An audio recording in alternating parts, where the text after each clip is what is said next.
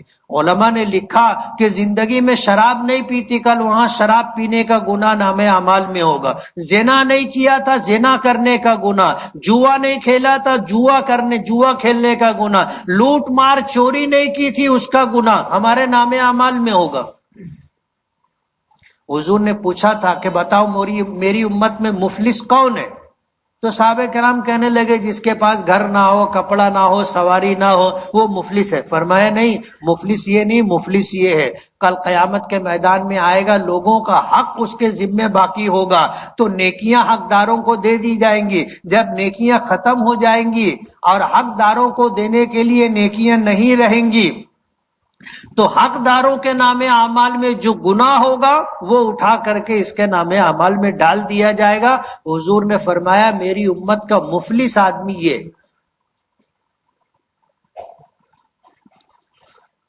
وقتاً فوقتاً لوگ پرچی دیتے اور بولتے بھی ہیں کہ بہنوں کے حقوق، بھائیوں کے حقوق، میراث کے تعلق سے کچھ بات کرو۔